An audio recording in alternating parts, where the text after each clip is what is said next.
Assalamualaikum warahmatullahi wabarakatuh. Halo teman-teman, di sini aku Telta Nunisrina dari kelas 10 Sumaya akan memberikan video pembelajaran yang berjudul Pemahaman Konsep Mol dengan Eksperimen Edukatif. Nah, kalian tahu nggak sih apa yang dimaksud dengan kimia? Kimia adalah salah satu cabang ilmu yang mempelajari tentang komposisi, struktur, sifat, serta perubahan suatu zat. Dalam kimia ada dua hal yang tidak bisa dipisahkan. Yang pertama adalah kimia sebagai produk, yaitu pengetahuan seperti fakta, konsep, prinsip, hukum, dan teori yang ditemukan oleh para ilmuwan. Yang kedua adalah kimia sebagai proses, yaitu cara kerja ilmiah meliputi observasi, rumusan masalah, hipotesis, eksperimen, analisis data, hingga penarikan kesimpulan. Selanjutnya, materi utama kita adalah konsep mol. Konsep mol ini berkaitan dengan jumlah partikel dalam suatu zat. Mol digunakan untuk menyatakan jumlah zat yang sangat kecil, seperti atom, molekul, atau ion dalam jumlah yang lebih mudah hitung. Satu mol yang mengandung jumlah partikel yang sama seperti jumlah atom dalam 12 gram karbon 12, sehingga memudahkan kita dalam perhitungan kimia. Selain itu, konsep mol juga berhubungan dengan massa zat, volume gas, dan jumlah partikel. Ini kita membahas lebih dalam tentang hubungan konsep mol dengan jumlah partikel. Konsep mol digunakan untuk menyatakan jumlah partikel dalam suatu zat. 1 mol setara dengan 6,02 kali 10 pangkat 23 partikel yang disebut bilangan Avogadro. Sebagai contoh, pada reaksi kimia antara soda kue 3 sendok makan dan cuka 100 ml dihasilkan gas karbon dioksida. Diketahui 3 sendok makan setara dengan 36 gram. Tentukan jumlah molnya. Nah, di sini diketahui AR dari Na ada 23, AR dari H adalah 1, AR dari C 12, dan AR dari O adalah 16. Nah, pertama kita cari tahu terlebih dahulu MR-nya itu berapa dengan menggunakan cara jumlah atom dikali dengan AR yang sudah diberitahu. Nah, MR sama dengan 1. 1 itu didapat dari jumlah atom dari Na. Itu adalah 1. 1 dikali dengan AR-nya adalah 23. Ditambah dengan seterusnya H, C, dan O pun begitu. Nah, 1 kali 23 itu 23. 1 kali 1 itu 1, 1 kali 12, 12, dan 3 kali 16 adalah 48. Sehingga menghasilkan 84. Nah, setelah mengetahui MR, kita cari molnya. Nah, tadi kan disuruh nyari molnya. Nah, mol itu memiliki rumus massa dibagi AR atau MR. Tapi karena yang kita ketahui itu MR, jadi massa dibagi MR. 36 itu dari soalnya itu molnya itu kan 36. Dan MR yang udah kita dapat itu 84. Berarti dibagi menghasilkan 0,43 molekul. Selanjutnya akan ada video eksperimen dari soal yang tadi.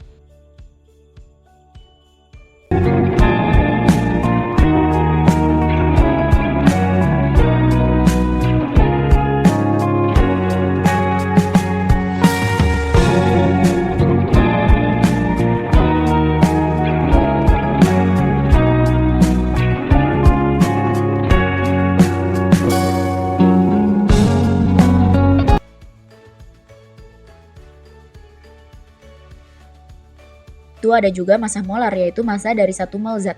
Massa molar nilainya sama dengan AR untuk atom atau MR untuk senyawa dalam gram. Jadi, melalui hubungan ini, kita bisa menghubungkan antara massa, jumlah partikel, dan jumlah mol dalam suatu zat. Rumusnya adalah mol sama dengan massa dibagi MR atau AR. Contohnya, untuk 98 gram H2SO4 dengan MR 98. Maka jumlah molnya adalah, nah berarti karena kita udah diketahuin si MR-nya, jadi tinggal dibagi aja. 98 dibagi dengan 98 sehingga diperoleh 1 mol. Selanjutnya, kita membahas tentang volume molar yang biasanya berlaku pada gas. Volume molar adalah volume 1 mol gas pada suhu dan tekanan tertentu. Pada kondisi standar, yaitu suhu 0 derajat Celcius dan tekanan 1 atm, 1 mol gas memiliki volume sebesar 22,4 liter. Untuk menghitung volume gas, digunakan rumus volume sama dengan mol dikali 22,4 liter. Contohnya, jika terdapat 2 mol gas oksigen, maka volumenya adalah 2 dikali dengan 22,4 sehingga diperoleh 44,8 liter. Hipotesis Avogadro menyatakan bahwa pada suhu dan tekanan yang sama, volume gas yang sama akan mengandung jumlah molekul yang sama. Artinya, perbandingan jumlah mol sebanding dengan perbandingan volumenya. Secara matematis, hubungan ini dapat dituliskan dengan perbandingan N1 per V1 sama dengan N2 per V2, di mana N adalah jumlah mol dan V adalah volume gas, sehingga perbandingan jumlah mol berbanding lurus dengan volumenya. Contoh, pada suhu dan tekanan tertentu, 5 liter gas karbon dioksida mengandung 2 kali 10 pangkat 22 molekul. Pada suhu dan tekanan yang sama, berapakah jumlah molekul gas nitrogen dalam wadah bervolume 4 liter? Diketahui, Diketahui kan volume gas pertamanya itu ada 5 liter karbon dioksida. Terus jumlah mol gas kesatunya itu 2 kali 10 pangkat 22 molekul karbon dioksida. Nah, volume gas keduanya itu ada 4 liter. Nah, yang ditanyakan itu jumlah mol gas kedua. Maka kita substitusikan 5 liter dibagi dengan 2 kali 10 pangkat 22 molekul menjadi sama dengan 4 liter per volume gas kedua.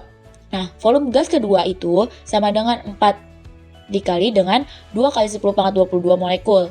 Nah, sama dengan dibagi 5, hasilnya 1,6 kali 10 pangkat 22 molekul.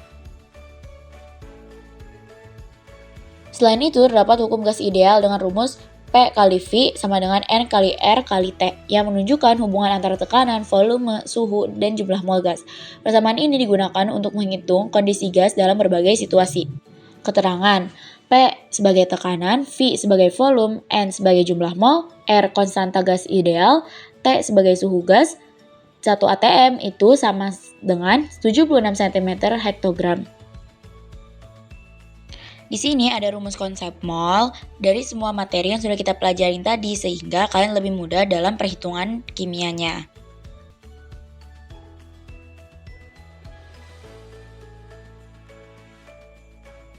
Amedeo Avogadro memiliki nama lengkap Lorenzo Romano Amedeo Carlo Avogadro di Quaregna e di Careto. Lahir pada tahun 1776 di Turin, Italia, dari keluarga bangsawan. Awalnya ia menempuh pendidikan hukum dan sempat menjadi pengacara, namun kemudian beralih ke matematika dan fisika karena minatnya pada sains. Pada tahun 1809, ia mulai mengajar di Vercelli. Tahun 1811, Avogadro menerbitkan esai ilmiah yang berisi hipotesis Avogadro tentang hubungan jumlah molekul dalam gas. Pada 1820, ia menjadi profesor fisika di University of Turin. Sebagai penghormatan atas jasanya, dikenal oleh banyak orang bilangan Avogadro, yaitu 6,02 kali 10 pangkat 23, yaitu jumlah partikel dalam 1 mol, yang sangat penting dalam perhitungan kimia. Nilai ini pertama kali dihitung oleh Johann Joseph Loschmidt.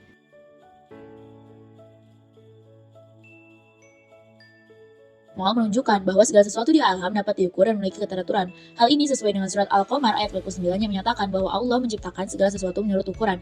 Artinya, tidak ada yang terjadi secara kebetulan, melainkan semuanya sudah diatur dengan sangat tepat. Surat Al-Imran ayat 190 menjelaskan bahwa keteraturan alam merupakan tanda kebesaran Allah. Dalam kimia, hal ini terlihat dari konsep mol yang menunjukkan bahwa reaksi terjadi dengan perhitungan perbandingan yang teratur. Jadi konsep mol tidak hanya membantu perhitungan ilmiah, tetapi juga mencerminkan keteraturan sebagai bagian dari sunatullah di semesta alam. Kesimpulan dari percobaan yang sudah dilakukan, kita bisa melihat bahwa konsep mol itu tidak hanya teori, tapi bisa dibuktikan secara langsung. Reaksi antara cuka dan soda kue menghasilkan gas karbon dioksida yang membuat balon mengembang. Nah, dari sini kita tahu bahwa jumlah zat yang digunakan mempengaruhi jumlah gas yang dihasilkan. Jadi, konsep mol membantu kita memahami hubungan antara jumlah zat dan hasil reaksi secara lebih nyata. Kalau kita perhatikan, reaksi kimia ini terjadi dengan sangat teratur dan terukur. Hal ini menunjukkan bahwa alam semesta diciptakan dengan perhitungan yang sempurna, dan semua ini adalah tanda kebesaran Allah Subhanahu wa Ta'ala. Dari sini kita belajar bahwa ilmu pengetahuan tidak hanya menambah wawasan, tapi juga bisa memperkuat keimanan kita. Sekian dari saya, kurang lebihnya mohon maaf. Wassalamualaikum warahmatullahi wabarakatuh.